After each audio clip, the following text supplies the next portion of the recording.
President Maduro explains why Venezuela had to seek justice in The Hague against the U.S. sanctions. Colombia's ELN guerrillas began a 4-day armed strike. They say they want the government to return to peace talks. And a mistrial in the case of 4 Venezuelan embassy defenders in the U.S. The jurors didn't believe the prosecutors. Hello and welcome to Telesur English. I am Estefania Bravo in Quito, Ecuador. This is from the south. We begin with breaking news out of the United States. Judge Beryl Howell has declared a mistrial in the case of 4 members of the Venezuelan Embassy Protection Collective after the jury was unable to arrive at a verdict. Activists Adrienne Pine and David Paul, Kevin Sees, and Margaret Flowers were charged with interfering with certain federal protection functions for failing to vacate the Venezuelan embassy in Washington, D.C. They faced a maximum sentence of a year in prison and a $100,000 fine. The 4 activists were arrested inside the Venezuelan embassy in May of 2019, which the activists have maintained was in violation of international law.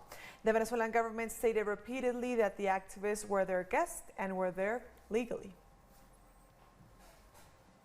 President Nicolás Maduro has been explaining Venezuela's decision to take its case against U.S. sanctions to the International Criminal Court in The Hague. Speaking to international media at the Miraflores Palace, President Maduro said that Venezuela had no other option but to seek international justice. He explained that for a long time, Venezuela has been demanding respect for international law and legality in the world. He said that the war being waged on Venezuela is an invisible economic war, which harms the Venezuelan people as they seek medicine for chronic illnesses and other necessities. I call on all the Venezuelan people to take very seriously, because the process against the United States in the ICC is a historic case. It's the defense of the right of the Venezuelan people to peace, to coexistence, to development. So what we want is justice. The ICC uses its capacity to order the suspension of the illegal coercive measures and penally punish those responsible for them, so such things are not repeated. And in response to a question from Reuters about dollarization in the Venezuelan economy and whether this would cause inequality, President Maduro called for a serious, open debate. He said the Venezuelan people needed to discuss and decide on the best way of defending the values of Bolivarian socialism. We are in an economy of resistance, and this economy of resistance has begun to self-regulate itself. And this has produced new opportunities for business in foreign currency, especially in dollars. We are very attentive, I am very attentive to all these aspects of dollarization. The economy self-regulated, and all the dollars that came from the rentist economy of the state now comes from the private sector. And the question in between repressing and permitting, I took the choice to permit this. I think that was the correct choice in the middle of a war. This has allowed the economy to breathe, but I'm not stopping there. The path of the Venezuelan economy has to be to recover production, restore production, restore its capacity to acquire foreign currency. We are very attentive in this process of growth with the generation of foreign currency, but it's also the year when we want to develop the petro, the cryptocurrency, the petro, which is to defend that part of the society which doesn't have access to dollars and other foreign currency. In December, we paid 1 month of bonus, partly in petros, to see how the system could work. And I say, although there were some upsets, it was essentially successful, and the petro goes a long way. Let's look at what happened in The Hague on Thursday. Venezuela's Foreign Affairs Minister Jorge Arreaza laid out that the sustained policies of aggression promoted since 2015 by then-President Barack Obama constitute a crime against humanity. From that year, the declaration of the White House on Venezuela as an unusual and extraordinary threat for national security continues to be deepened by the Trump administration and constitute a clear violation of the Rome Statute of the International Criminal Court. We are part of the Statute of Rome, and for that reason we have not only the right, but the obligation to protect our people, the responsibility to protect our people. We are taking this forward in accordance with the United Nations Charter, which is the letter that rules also, and is in the preamble of the Rome Statute, the International Criminal Court. The Rome Statute is a legal tool to regulate the violations inherent to international law on which the International Criminal Court is based. In its Article 7, it promises the crimes of against humanity to be circumscribed to any kind of action or activity framed in a generalized or systematic attack against the civil population and with knowledge of such attack. The foreign minister therefore took into account that the diplomatic, economic and financial enclosure exercised on Venezuela applies to this specific section of this statute. These are generalized and systematic attacks, because even crimes against humanity can be determined to be generalized or systematic. In this case, both, and the population is subjected to this suffering and difficulties. Even the people who have died, the people who suffer from illness, the people who have obstacles to alimentation, to enjoy their human rights fully. In addition, Arreaza denounced that the wave of measures are intended to promote a political change in the country. He said that this is the basis of United States foreign policy in relation to the states which are considered hostile or which pose inconveniences to its interest. The United States has implemented a wide range of actions to try to cause injury to the government of President Nicolás Maduro, from the freezing of goods and international bank accounts of more than 20 state companies. Where the state of the oil state PDVSA stands out, the principal industry in Venezuela historically, the actions against the Bolivarian nation then span to the illegalization of the import of Venezuelan gold. Recently, the state airline Conviasa was also included within the affected companies. Government reports indicate that in addition to the hardships suffered by the population, the financial losses by the Venezuelan state exceeded $30 billion. Still in Venezuela, a civic military march has taken place in La Fria Táchira along the Colombian border. It's part of the Bolivarian Shield 2020 operation and as a preamble to the deployment of the National Bolivarian Armed Forces this weekend. 3,500 men and women marched from northern Táchira state, all of whom have pledged their readiness to defend their nation against any external threat and in defense of Venezuela's sovereignty. We are ready to defend the homeland of Bolívar, to defend peace and to defend national sovereignty. That's why we are here in La Fria, a few meters from the border, in the García de Hevia municipality of Táchira state. We are going to deploy this weekend throughout the country. Moving on, Colombia's largest remaining guerrilla group, the ELN, has begun a 4-day armed stoppage, mainly in the northeast of the country. Hernan Tovar has the details from Bogotá. Today, Colombia woke to an armed strike declared by the guerrillas of the National Liberation Army, or ELN. This action was called by the ELN throughout the country, but it is being felt mainly in the departments of North Santander and Arauca. Various communities and social movements in those areas are calling on the government and the guerrillas to restart peace talks, which were broken off at the beginning of last year. They want the government to open the way to such talks to prevent even more violence in the country. We should remember that there is a real humanitarian crisis in the Catatumbo region and in North Santander as a result of the permanent violence there. Many community leaders have been murdered, so they want a stable peace to return. The ELN's armed strike is scheduled to continue until Monday. Thank you, Hernan Tovar, for that report. We'll take a short break now. Join us again in a minute.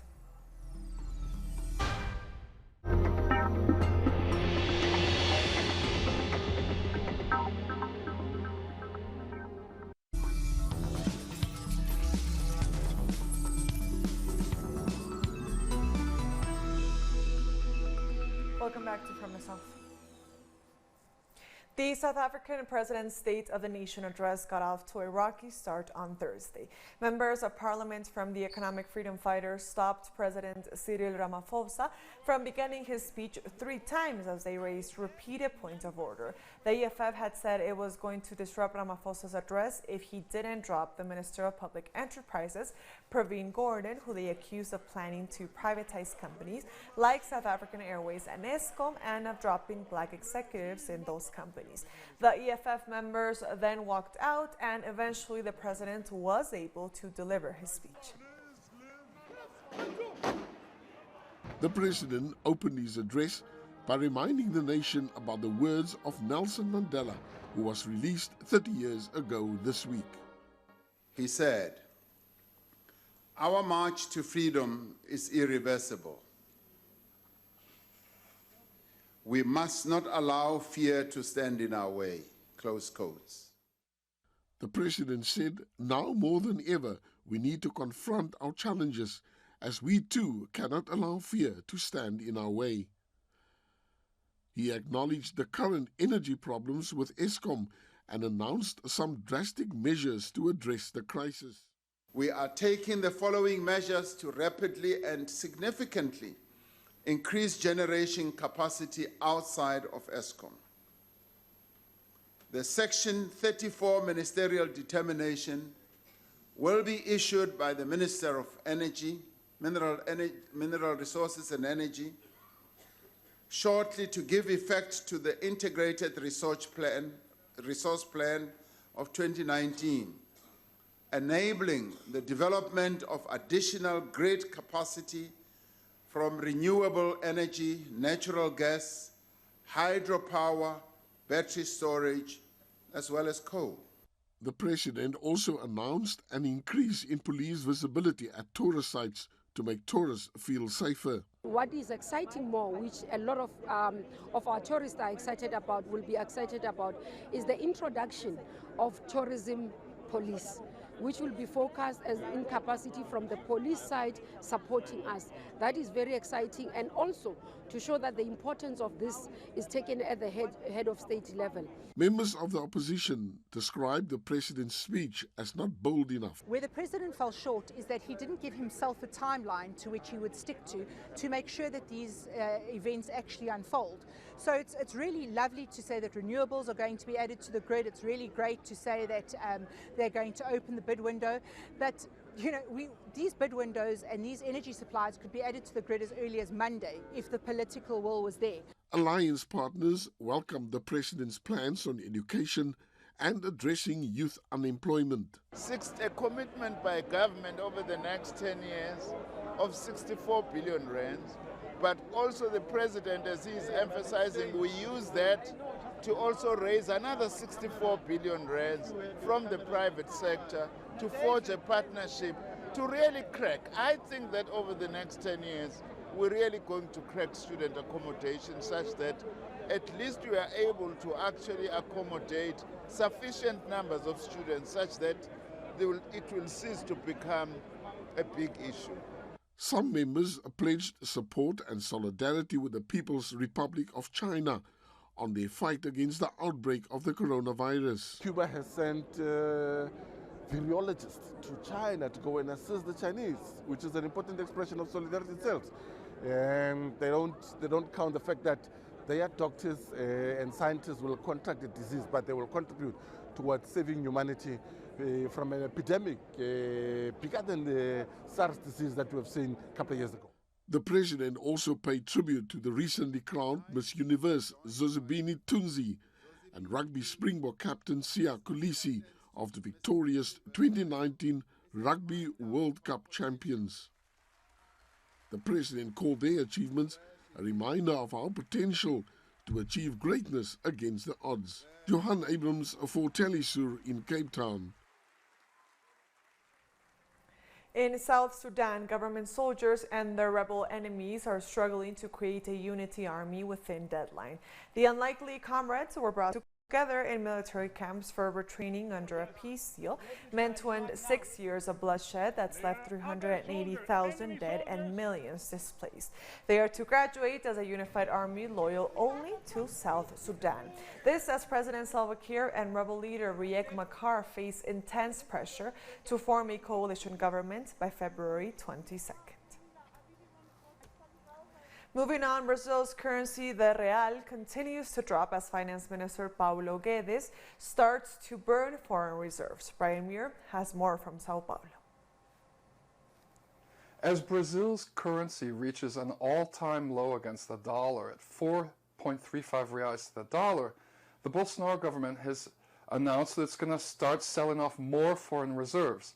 Now, this foreign reserve issue is interesting because for years, the international media, the national media spread a huge misinformation campaign about the Brazilian economy, alleging that it had run out of money because of all the social spending during the PT years of Lula and Dilma Rousseff. In fact, when Lula took office in 2003, Brazil's foreign reserves were at around $38 billion. By the time Dilma was illegally removed from office in the parliamentary coup in 2016, Brazil had amassed $372 billion in foreign reserves, over $1 trillion reais in national reserves, $240 billion in outstanding loans to the U.S. government, and around $20 billion of loans to the IMF, both of which were to be paid back with interest. So the fundamentals of the economy were solid, and it had been prepared to deal with a recession, to use reserves to buffer against the recession.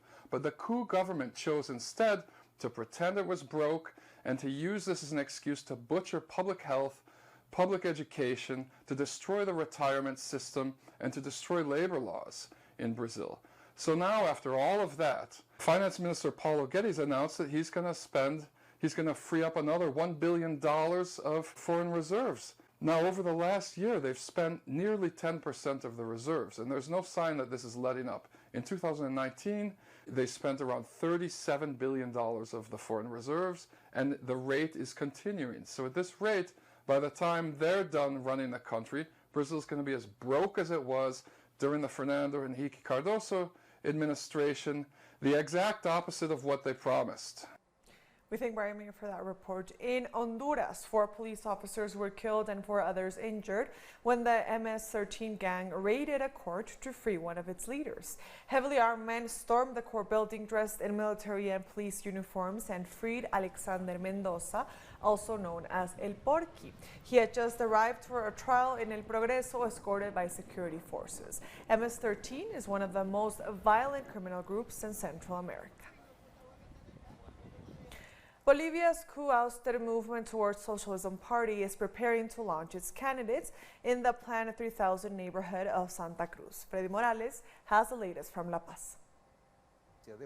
The movement towards socialism will hold its proclamation of candidates in a Plan 3000 neighborhood, one of the popular neighborhoods in the city of Santa Cruz. It's a challenge for the political movement, the most numerous in the country in the last 14 years, given that Santa Cruz was the cradle of the civic committee's coup which brought down the government, administered by this political party in November. The Plan 3000 neighborhood is one of the areas where the mass can expect large-scale support, but people are watching today's planned event, given that the Santa Cruz Civic Committee has its shock group, the Crucenistas, a youth union known for being violent and racist. This is another example of the extraordinary environment which these elections are being held under. There are 8 candidacies for the presidency. 7 of them are vying for office against the movement towards socialism. Following the November 10th coup, those political alliances, all conservatives, through judges and persecutors, began a legal witch hunt against mass leaders, members and critics of the de facto government. In the initial period of the coup alone, the de facto government people ombudsman counted more than 90 people arrested, 50 of which are still faced with preventative detention. They have accused dissidents of terrorism, sedition, and are attempting to charge them for causing harm to the state economy. In recent days, new campaigns emerged with the aim of preventing the most important candidates of the movement towards socialism from running. On May 3rd, including Evo Morales, who is vying for the office of senator, and Luis Arce, the masked presidential candidate. Meanwhile, the Santa Cruz Civic Committee announced an indefinite strike if the Supreme Electoral Court is to allow Evo Morales to run. That was Freddy Morales in La Paz. We'll take a short break now. Join us again after this.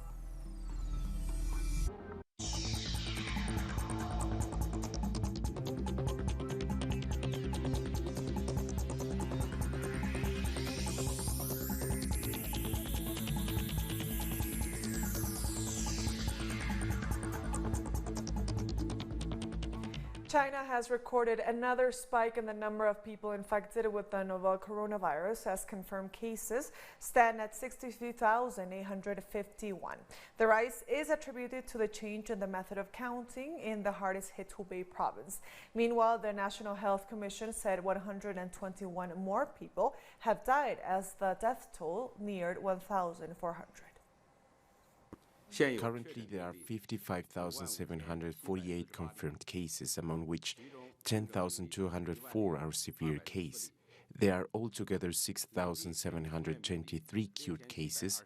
There is a decrease of 269 cases in Hubei. There are in total 1,380 deaths. There is a decrease of 108 death cases in Hubei due to repetitive counting. The cumulative number of confirmed cases is 63,851. There is a decrease of 1,043 cases in Hubei. There are now 10,109 suspected cases. At least 6 medical doctors have also died as a result of the novel coronavirus, with more than 1,700 being infected by the pathogen. This marks 3.8% of the total nationwide diagnosed cases. NHC is highly concerned about this issue, and we have issued technical guidelines for the prevention and control of infection of the novel coronavirus within the medical institutions, and a special notice on the virus infection control for key areas and the fever departments of key hospitals. Through these documents, we have imposed special requirements on enhancing the personal protection of the medical workers. Moving on, Myanmar's Navy has arrested 48 Rohingya Muslims, the latest from the persecuted minority to be caught trying to flee camps in neighboring Bangladesh. Officials believe they were heading to Malaysia or Indonesia, predominantly Muslim countries with large Rohingya diasporas. 5 traffickers were also detained. Over the years, Rohingyas have taken to the seas to escape the oppressive conditions they've encountered in both their home country and refugee camps in Bangladesh. 740,000 Rohingyas escaped a brutal military crackdown in 2017. In Palestine, hundreds of Hamas supporters marched throughout the city of Gaza against the United States' proposed Middle East peace plan. The protesters burned portraits of U.S. President Donald Trump and Israeli Prime Minister Benjamin Netanyahu, along with U.S. and Israeli flags. Announced on January 28th, Trump's so-called deal of the century favors Israel on most of the contentious issues in the conflict. The plan would allow Israel to annex large parts of the occupied West Bank, including Jewish settlements that are home to hundreds of thousands of people. Our message is that we will continue with the confrontation in order to thwart the deal of the century that we are certain will fail and go to the dustbin of history, God willing. Thousands of Iraqis have gathered to mark more than 40 days since a U.S. drone strike killed top Iranian General Qasem Soleimani and Iraqi militia commander Abu Mahdi al-Muhandis on January 3rd.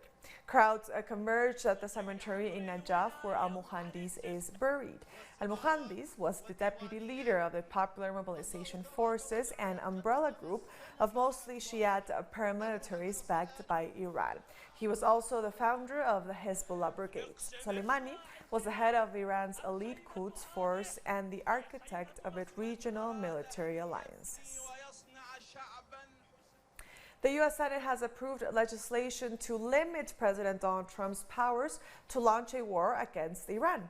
The bipartisan war powers resolution was approved with 55 votes in favor and 45 against, and with 8 Republicans joining all Democrats to pass the measure. The move was seen as a rare rebuke and effort to reassert Congress's authority. The resolution bans the president from ordering any new offensive strikes against Iran, but would still allow him to order strikes in cases of self-defense against an imminent attack. And with that, we've come to the end of this news brief. You can find these and other stories on our website at telesurenglish.net. And also join us on social media. We are on Facebook, on Twitter, and on Instagram. For Telesur English, I am Estefania.